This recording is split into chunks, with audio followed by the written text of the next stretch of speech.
Hello everyone, welcome back to my channel. So today is part 9 of MRP series, that is must remember point for NORCET exam.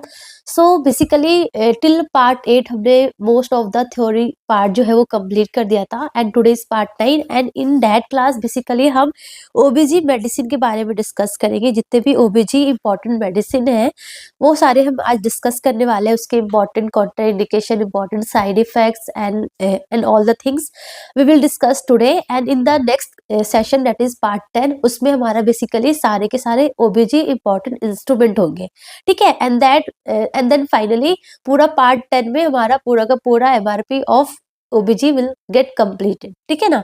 So start करते हैं with the session that is first of all anticoagulation in the pregnancy. So first 12 week that is the period of organogenesis, basically organs develop होते हैं ना first 12 week तक, first trimester में. तो first 12 week में बहुत ज्यादा हाई चांसेस होता है क्रोमोसोमल एबनॉर्मेलिटीज का, तो उस टाइम हम बेसिकली हेपेरिन दे सकते हैं. अगर एंटीकोएगुलेशन की नीड है ड्यूरिंग प्रेगनेंसी तो हम कौन सा मेडिसिन देंगे, दैट इज हेपेरिन देंगे, ठीक है ना. एंड देन वाई वारफेरिन जो है that is contraindicated, it is teratogenic drug है ना, so it is contraindicated. But after 12 week like in the second trimester and in like third trimester में हम क्या देंगे, वारफेरिन देंगे, because warfarin basically organogenesis जो है वो अप टू 12 वीक तक कंप्लीट हो जाता है. तो बेसिकली जो क्रोमोसोमल एब्नॉर्मेलिटीज होने की जो ज्यादा चांसेस है वो फर्स्ट ट्राइमेस्टर में होता है. सेकेंड एंड थर्ड ट्राइमेस्टर में बेसिकली जो क्रोमोसोमल एब्नॉर्मेलिटीज है इतना ज्यादा हाई चांस नहीं होता है, एंड वारफेरिन ओरली ले सकते हैं, ठीक है ना. इसलिए basically second and third trimester में हम वारफेरिन देते हैं. So this is very very important point is that there कि warfarin is contraindicated basically in the first trimester में नहीं दे सकते हैं, ठीक है ना. And then again in the 36 week के around, after 36 week again heparin switch करते हैं, क्योंकि वारफेरिन का जो हाफ लाइफ है वो लॉन्ग है, राइट. सो यहाँ पे हो सकता है फीटल हेमरेज हो सकता है ड्यूरिंग डिलीवरी, है ना, इंट्राक्रेनियल हेमरेज हो सकता है. तो अगेन पहले हेपेरिन देते हैं, देन अगेन लास्ट में भी हेपेरिन देते हैं, बीच में हम वारफेरिन देते हैं, ठीक है ना. So it is important. Then अगर लेस देन 34 वीक पे अगर डिलीवर होता है baby, like that is preterm delivery. So preterm delivery में हमने बात किया था कि हम स्टेरॉइड्स भी देते हैं. तो स्टेरॉइड्स में जो ड्रग ऑफ चॉइस है that is the betamethasone. So दो हमारे पास स्टेरॉइड्स है, first is betamethasone and second one is the dexamethasone. But drug of choice अगर पूछिए तो बीटामिथासोन है. बीटामिथासोन उसका डोज भी इंपॉर्टेंट है, दैट इज 12 mg देते हैं हम, 2 डोज देते हैं 24 आवर्स के अपार्ट पे. तो 24 आवर्स अपार्ट, 24 आवर्स अपार्ट में एक 48 आवर्स में हम 12 mg हम देते हैं, IM देते हैं, वेरी इंपॉर्टेंट. बट अगर आप डेक्सामिथासोन दोगे according to government of India के गाइडलाइंस के अकॉर्डिंग, तो डेक्सामिथासोन हम कितना देंगे, 6 mg देंगे, 4 डोजेस देते हैं, IM देते हैं again, and 12 hours apart. Simple है, वो भी हम 48 आवर्स में दे रहे हैं एंड ये भी हम 48 आवर्स में दे रहे हैं. 12 4 से 48 है ना. बट इसमें हम टोटल 4 डेज देंगे और 6 mg देंगे, उसमें हम 12 mg देंगे, 2 डोज देंगे, ठीक है. सो ऐसे आपको याद रखना है, ठीक है. उसके बाद very very important is that की teratogenic drug during pregnancy. So during pregnancy कौन कौन से ट्रेटोजेनिक ड्रग्स है.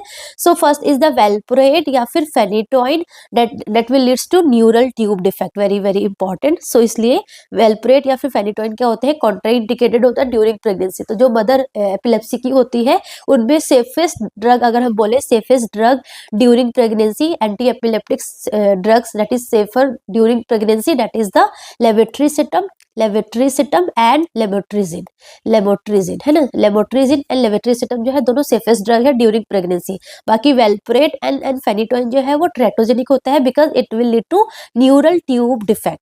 उसके अलावा हमारा ACE इनहिबिटर और हमारा एंजियोटेंसिन रिसेप्टर ब्लॉकर्स जो हमारा एंटी हाइपरटेंसिव ड्रग्स है वो भी ट्रेटोजेनिक होते हैं. It will leads to it will leads to renal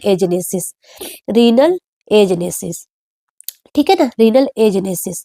उसके अलावा lithium, you already know lithium is also contraindicated. Lithium क्या करता है, it will leads to Ebstein anomaly है ना, एब्नॉर्मल जो हमारा ट्राइकस्पिड वेल्व होता है एब्नॉर्मल फॉर्मेशन हो जाता है, एब्स्टीन एनोमली, ठीक है. उसके बाद मिजोप्रोस्टोल जो है वो भी कॉन्ट्राइंडिकेटेड होता है because misoprostol, M for misoprostol and M for Moebius syndrome, मतलब कि एब्नॉर्मल या फिर जो क्रेनियल नर्व 6 and 7 है उसका एब्नॉर्मल फॉर्मेशन हो जाता है ना, या फिर होता ही नहीं, अच्छे से फॉर्म नहीं होता है 6th and 7th नर्व, ठीक है ना, दैट इज फेशियल नर्व, ठीक है। So misoprostol will leads to Moebius syndrome, ठीक है। आइसोट्रिटिनोइन जो है that is also will lead to cleft lip हो गया, क्लेफ्ट पैलेट हो गया, abnormal facies, mental retardation, so ये भी कॉन्ट्राइंडिकेटेड होता है। उसके अलावा alcohol, because alcohol will lead to fetal alcohol syndrome, that is like mental retardation, smooth philtrums, है ना, तो ये सारा कुछ होता है। तो अल्कोहल भी कॉन्ट्राइंडिकेटेड होता है ड्यूरिंग प्रेगनेंसी। उसके अलावा वार्फरिन, अभी हमने बात किया था, वार्फरिन जो है वो फर्स्ट टाइमेस्टर में नहीं देते हैं, because it will leads to chondrodysplasia punctata. So इसमें क्या होगा कि लिम्ब शॉर्ट स्टेचर होगा, लिम्ब एबनॉर्मल होगा, सो ये सारे उसमें लाइक ग्रुप ऑफ एबनॉर्मलिटीज देखने को मिलता है। मिथोट्रेक्सेट अगेन कॉन्ट्राइंडिकेटेड होता है, because it will leads to clover leaf skull, ठीक है ना। So clover leaf skull will leads to methotrexate will lead to clover leaf skull, ठीक है। उसके अलावा मिथिमाजोल, जो अगर हाइपरथायरॉयडिज्म होता है, सो हाइपरथायरॉयडिज्म का जो ट्रीटमेंट है that is methimazole. So methimazole is contraindicated because it will lead to cutis aplasia, इसलिए प्रोपाइल थायोरेसिल बेसिकली हम प्रेफर करते हैं during first trimester. So first trimester में हम प्रोपाइल थायोरेसिल देते हैं, क्योंकि बेसिकली फर्स्ट ट्राइमेस्टर में ही क्रोमोसोमल एब्नॉर्मलिटीज होने के चांसेस ज्यादा है ना। So cutis aplasia it will lead to methimazole. उसके अलावा indomethacin, endomethacin will lead to patent ductus arteriosus, very important, ठीक है। Tetracycline will lead to enable hypoplasia and thalidomide will lead to फेकोमेलिया। सो ये कुछ हमारे ट्रेटोजेनिक ड्रग्स था, एंड ये क्या करते हैं वो सारे थे, वो आपको पता होना चाहिए। So AED that is anti epileptics drug safer in pregnancy, अभी मैंने आपको बताया, दैट इज लेमोट्रिजिन है, एंड दूसरा हमारा जिसको हम लेवेरा भी बोलते हैं, लेवेसिट्रेटम, है ना। सो ये दोनों ड्रग हम दे सकते हैं ड्यूरिंग प्रेगनेंसी। बाकी जितने जो जैसे कि सोडियम वेलप्रोट हो गया, फेनिटोइन हो गया, ये कॉन्ट्राइंडिकेटेड होता है। उसके अलावा if somebody already on hypothyroidism and वो प्रेग्नेंट होते हैं, सो उसका जो डोज है वो इंक्रीज करना पड़ता है, increase the dose of thyroxine, है ना। सो हाइपोथायरॉयडिज्म का ट्रीटमेंट क्या होता है, दैट इज थायरोक्सिन, है ना। सो अगर somebody is already hypothyroidism and वो प्रेग्नेंट है, सो ड्यूरिंग प्रेगनेंसी जो थायरोक्सिन का जो डोज है वो और इंक्रीज करने पड़ते हैं। सो that is important. Second thing कि हाइपरथायरॉयडिज्म का ट्रीटमेंट क्या है, फर्स्ट ट्राइमेस्टर में हम क्या देंगे, प्रोपाइल थायोरेसिल देंगे, प्रोपाइल थायोरेसिल देंगे। क्यों देंगे, क्योंकि मिथिमाजोल जो है वो कॉन्ट्राइंडिकेटेड है, क्योंकि ये ट्रेटोजेनिक ड्रग है। तो सेकेंड एंड थर्ड ट्राइमेस्टर में हम मिथिमाजोल दे सकते हैं, but in the first trimester हम क्या देंगे, प्रोपाइल थायोरेसिल देंगे, ठीक है। So it is important. उसके अलावा ये हमारा कुछ ट्रेटोजेनिक ड्रग के बारे में हमने पढ़ लिया। Then coming to the oxytocin, very very important, जिसको हम सिंटोसिनोन भी बोलते हैं, सिंटो भी बोलते हैं, आपने सिंटो भी सुना होगा। सो ऑक्सीटोसिन में सबसे पहले आपने एक इंपॉर्टेंट पॉइंट याद रखना है कि इसका जो स्टोरेज टेम्परेचर है that is 2 to 8 degree Celsius, है ना। कोल्ड चैन मेंटेन करना पड़ता है 2 to 8 डिग्री सेल्सियस में, ये आपको first important point. Second, oxytocin क्या है, इट इज यूटेरोटोनिक है, मतलब कि क्या करता है, यूटेराइन कॉन्ट्रैक्शन करता है। बट बहुत ज्यादा इंपॉर्टेंट पॉइंट ये है कि ये यूटेराइन कॉन्ट्रैक्शन कैसे करता है, रिदमिक करता है, रिदमिक यूटेराइन कॉन्ट्रैक्शन करता है। So it act on the smooth muscle of uterus and it will lead to rhythmic uterine contraction, very very important. And also it act on myoepithelial cell of mammary gland and will lead to milk ejection. तो इसके दो important काम है, first क्या है कि ये rhythmic uterine contraction करता है, एंड सेकंड इज दैट कि ये क्या करता है, मिल्क इजेक्शन में भी हेल्प करता है, ठीक है ना। सो बिकॉज ऑफ दैट इसको बहुत सारे यूजेस है, जैसे कि इंडक्शन ऑफ लेबर में, अगर लाइक पोस्टम हो रहा है ना, सो लेबर को इंडक्ट करने के लिए इंडक्शन ऑफ लेबर में करते हैं, ऑगमेंटेशन ऑफ लेबर में भी करते हैं, है ना, लाइक एफिशिएंटली यूटेराइन कॉन्ट्रैक्शन के लिए ऑगमेंटेशन ऑफ लेबर में भी करते हैं। Active management of third stage of labour that is 10 international unit, हम आईवी या फिर आईएम ऑक्सीटोसिन देते हैं विद इन 1 मिनट में, so that is known as active management of third stage labour. So oxytocin का यूज है। Treatment of PPH में भी यूज करते हैं, ऑलरेडी अगर क्या बोलते हैं पीपीएच स्टार्ट हो जाएगा, सो ट्रीटमेंट ऑफ पीपीएच में भी हम ऑक्सीटोसिन का यूज करते हैं। मेडिकल टर्मिनेशन ऑफ प्रेगनेंसी में भी यूज करते हैं, and sometimes it is very rarely, but हाँ मिल्क इंजेक्शन में भी इसको यूज किया जाता है. So this all are the important indication for oxytocin. ठीक है. उसके बाद अगर हम इसकी साइड इफेक्ट की बात करें तो बहुत इंपॉर्टेंट है कि ये क्या करता है, रिदमिक यूटेराइन कॉन्ट्रैक्शन करता है. सो अगर आपने इसका डोज बहुत ज्यादा दे दिया तो ये क्या कर देगा, हाइपर स्टिमुलेशन ऑफ यूट्रस कर देगा. दैट इज नोन एज टैकीसिस्टोल, मतलब कि मोर देन 5 कॉन्ट्रैक्शन इन 10 मिनट्स, है ना. सो 10 मिनट्स में अगर मोर देन 5 कॉन्ट्रैक्शन हो रहे, so that is known as tachysystole, and this tachysystole then will lead to uterine rupture अगर आपने टाइमली मैनेज नहीं किया था. उसके अलावा ये वाटर इंटॉक्सिकेशन भी करता है बिकॉज ऑफ एडीएच इफेक्ट, है ना. सो एडीएच इफेक्ट की वजह से वाटर इंटॉक्सिकेशन करता है. एंड वेरी इंपॉर्टेंट, ये हाइपोटेंशन भी करता है, इसीलिए कभी भी इसको बोलस नहीं देते हैं, है ना. कभी भी ऐसे स्टैट बोलस नहीं देते हैं, विद इन 2 to 3 मिनट्स में देना होता है या फिर इन्फ्यूजन के थ्रू देना होता है. ठीक है. And also fetal distress also can lead to fetal distress. तो ये कुछ हमारा इंपॉर्टेंट साइड इफेक्ट है. सो डू नॉट गिव, कभी भी ऑक्सीटोसिन को कभी भी बोलस नहीं देना है, हमेशा either you have to give slow or as infusion. This is very important point. या तो स्लो देना है ओवर 2 to 3 मिनट्स में, या फिर इन्फ्यूजन के थ्रू देना है. कभी भी आईवी बोलस नहीं देते हैं क्योंकि हाइपोटेंशन हो गई है. ठीक है. उसके बाद सेकंड ड्रग आता है हमारा एर्गोट एल्कोलॉइड्स. सो एर्गोट एल्कोलॉइड्स क्या है, इट इज ऑल्सो यूट्रोटोनिक्स है. तो एर्गोट एल्कोलॉइड और ऑक्सीटोसिन में डिफरेंस क्या है, ऑक्सीटोसिन क्या कर रहा है, रिदमिक यूटेराइन कॉन्ट्रैक्शन कर रहा है, रिदमिक. बट एर्गोट एल्कोलॉइड क्या कर रहा है, ये स्ट्रॉन्ग सस्टेन्ड कॉन्ट्रैक्शन कर रहा है, सस्टेन्ड टोनिक कॉन्ट्रैक्शन कर रहा है, एंड वेजोकंस्ट्रिक्शन बेसिकली कर रहा है. सो बिकॉज ऑफ दैट, और एर्गोट एल्कोलॉइड को ना कभी भी like during labour first stage में या फिर सेकेंड स्टेज में कभी नहीं देते, क्योंकि सस्टेन्ड कॉन्ट्रैक्शन करता है.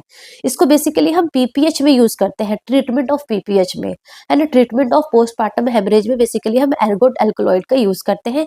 एर्गोट एल्कोलॉइड में क्या क्या है, लाइक एर्गोमेट्रिन हो गया, मिथाइल एर्गोमेट्रिन हो गया, एंड मिथर्जीन हो गया, ये सारे ड्रग्स इसमें इंक्लूड है. ठीक है ना. सो इसका जो यूज है बेसिकली ट्रीटमेंट ऑफ पीपीएच में यूज करते हैं, ट्रीटमेंट ऑफ पीपीएच में यूज करते हैं. वेरी वेरी इंपॉर्टेंट है ना. During labour, during first stage या फिर सेकंड स्टेज में इसका यूज नहीं करते हैं. इसका कॉन्ट्रा इंडिकेशन बहुत ज्यादा इंपॉर्टेंट है. कॉन्ट्रा इंडिकेशन में अगर हार्ट डिजीज हो, आरएच आइसो इम्यूनाइजेशन हो गया, मल्टीपल प्रेगनेंसी, दैट इज अगर ट्विंस है तो नहीं देना है. And this is something very very important. Hypertensive mother होगी, प्रीक्लैम्सिया मदर हो गया, एक्लैम्सिया मदर हो गया, तो ergot alkaloids are absolutely contraindicated. ठीक है ना. उसके अलावा अनीमिया में भी एर्गोट एल्कोलॉइड यूज नहीं करते हैं. Very very important. It is use for treatment of PPH. Labour के टाइम यूज नहीं करते हैं, इंडक्शन ऑफ लेबर में यूज नहीं करते हैं. ठीक है ना. Then coming to the third drug, that is the tocolytics. तो अभी हमने यूट्रोटोनिक्स पढ़ लिया, यूटेराइन को कॉन्ट्रैक्ट करने वाला.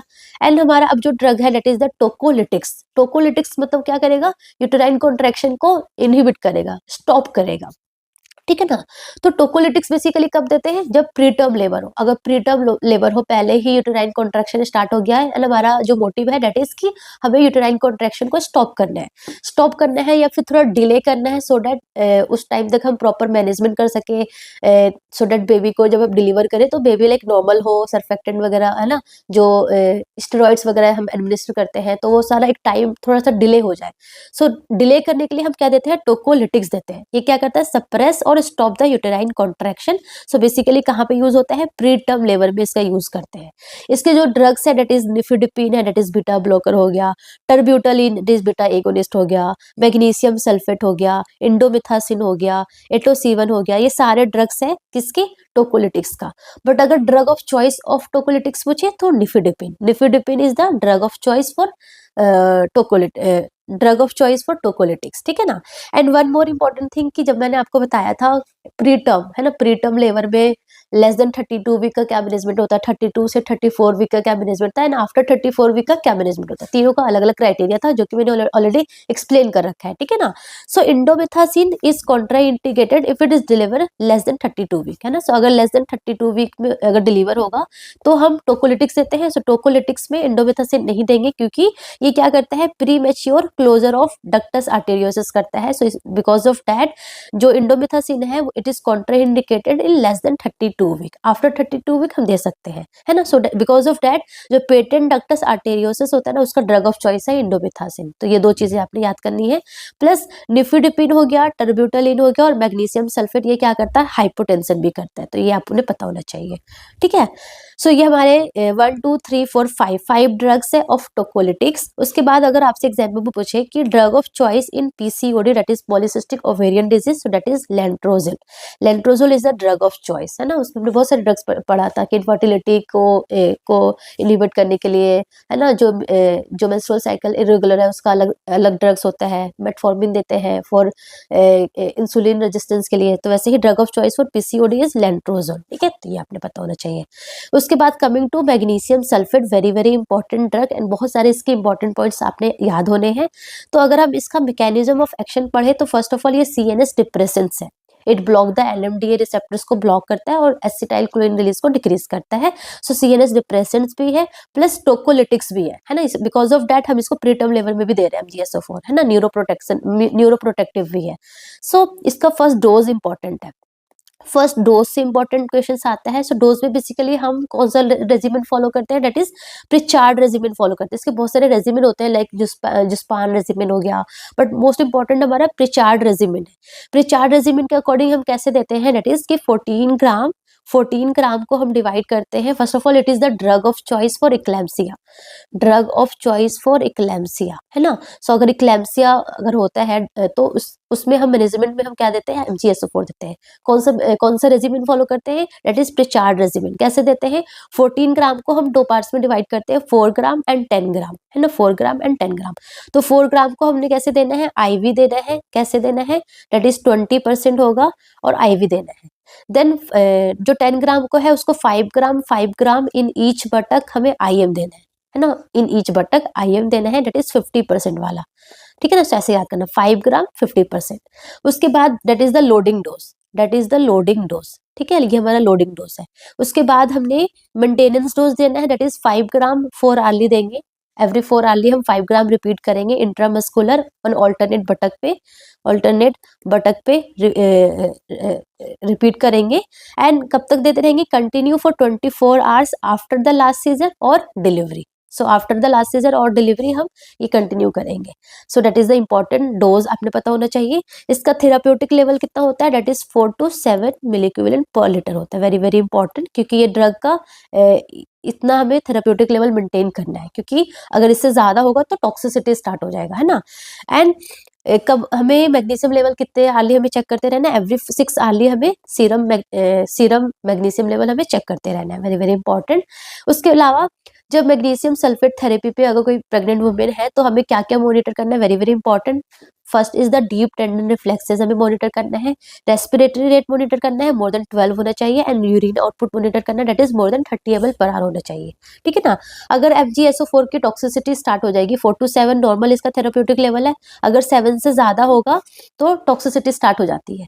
तो बेसिकली सबसे पहले जो लॉस होगा, that is the deep tendon reflex. Deep tendon reflex जो है वो डिमिनिश या फिर लॉस होगा, कब होगा, when it is more than 10।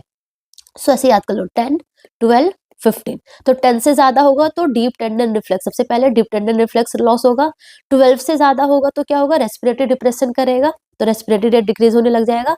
And अगर 15 से ज्यादा होगा तो कार्डियक डिप्रेशन करेगा। तो अगर लाइक मोर देन 20 हुआ तो कार्डियक अरेस्ट भी होने के चांसेस होते हैं। तो ये आपने MgSO4 का टॉक्सिसिटी का साइन याद करना है। उसका एंटीडोट क्या है, एंटीडोट होना भी इंपॉर्टेंट है। तो इसका एंटीडोट है हमारा calcium gluconate. Calcium gluconate, calcium gluconate हम देते हैं IV, दैट इज 10% देते हैं, ओवर 10 मिनट्स में देते हैं, है ना, इन 10 ml। तो 10% calcium gluconate over 10 minutes in 10 ml में हमें देने होते हैं। सो that is important thing you should know regarding magnesium sulphate, ठीक है। उसके बाद हमारा है प्रोस्टाग्लैंडिन। प्रोस्टाग्लैंडिन में हमारा PGE1 है, दैट इज मीजोप्रोस्टोल। PGE2 है, that is dinoprostol. And PGF2 alpha है, that is carboprost. So misoprostol, prostaglandin E1। So prostaglandin क्या करेगा, सर्वाइकल राइपनिंग में प्लस यूटेराइन कॉन्ट्रैक्शन करेगा।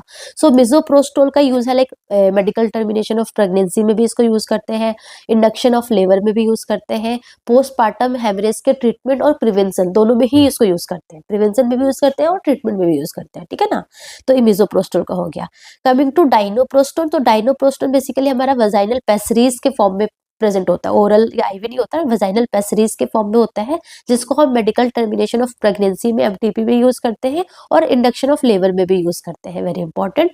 उसके अलावा कार्बोप्रोस्ट जो है PGF2 अल्फा, जो बेसिकली यूटेराइन कॉन्ट्रैक्शन करता है और वेजो कंस्ट्रिक्शन करता है, तो इसको बेसिकली हम PPH में ज्यादा इंपॉर्टेंट यूज होता है, treatment of PPH। Treatment of PPH में बेसिकली हम इसका यूज करते हैं और एमटीपी में भी यूज करते हैं। कितना देते हैं? 250 माइक्रोग्राम, 250 माइक्रोग्राम बेसिकली देते हैं इसको, और like every 30 minute, every 15 to 30 minutes में इसको रिपीट करते रहते हैं। सो ये हमारा कार्बोप्रोस्ट के बारे में था, ठीक है ना।